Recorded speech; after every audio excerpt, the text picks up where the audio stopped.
Hi, Alan Short from Global Business Coaching and coach at I4T Business. New technology is a waste of money. I often hear people saying this. What I'm doing is good enough. Why do I need new technology? Or all I can see is it's going to cost me money and time. I don't see any benefit of it. Or it's just too hard. I'm not into computers and stuff. I don't understand what I'm doing, so I don't understand why I need to invest in it. But did you know the truth is that if you are an early adopter of technology in your business, in your sector, then you're likely to get 120% growth over the top of those people that are late adopters. And you'll also get 106% extra profit. That's according to research by Invigorate. But what are really the benefits? If you're investing in software in your business, you'll find that your communication will improve if you invest in the right software. So for example, if you're investing in I4T Business software platform, you can keep all your information about your clients in one location.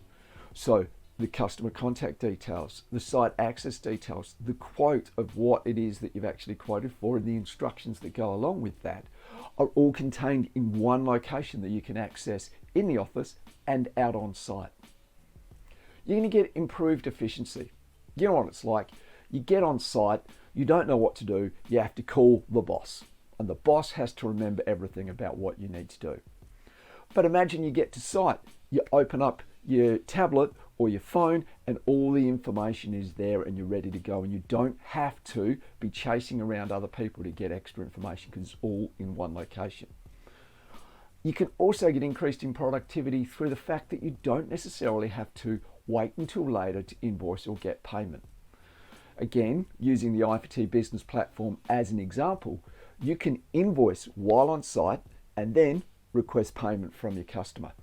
That substantially reduces your cash flow cycle, but it can also mean that you don't have to be doing paperwork at night or on weekends, or you can reduce the amount of time that your admin person's working so that they're doing more value-adding things like booking time ahead.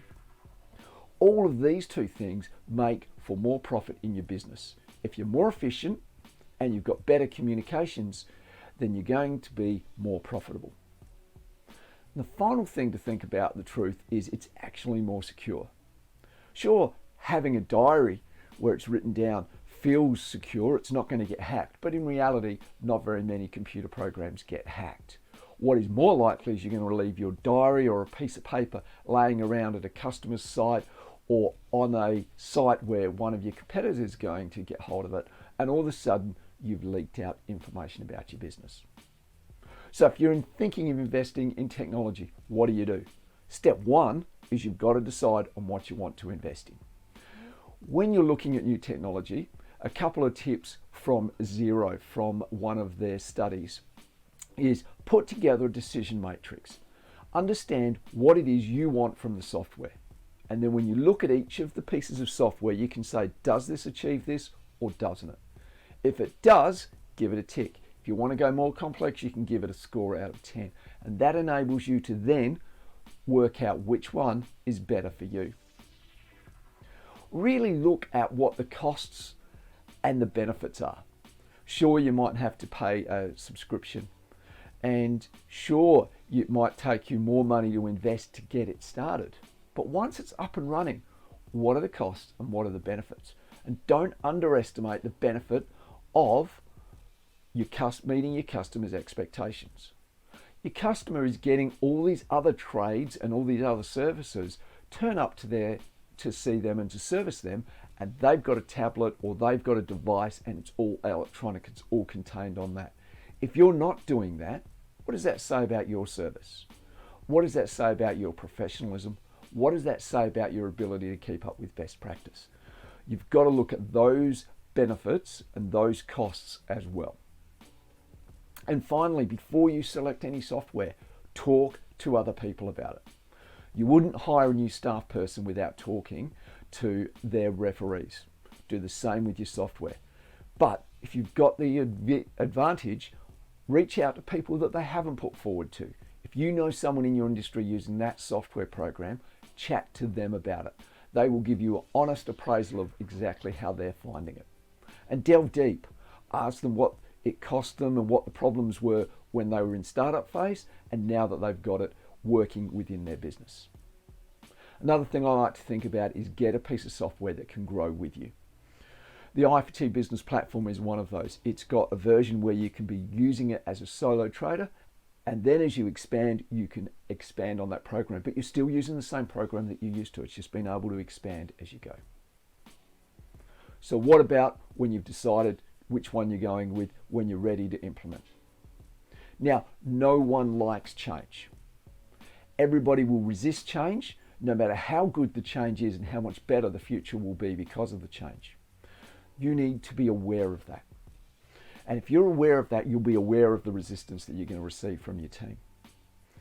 And the next thing is to think about the training and implementation. Because people will resist change, they're going to tell you all the things that are going wrong. And your job is to make sure that you really think about the training. And when you do this, reflect on how you did your training when you were an apprentice. When you were an apprentice, you were taught in class how to do it, and it was given to you in a bigger picture of why you were doing it. Then you did some hands-on work with it where it didn't really matter how to do it, and you experimented and you got used to how to use it. And then when you started to use it in real life, you had someone there, your supervisor, your tradesman that was helping you, train you in how to do that. Do the same thing with training people how to use the software. Give them a big idea about why it is that they're using it and why it is being adopted. Show them and teach them how to use it. Then let them get hands-on. Let them physically use it. Let them try some examples.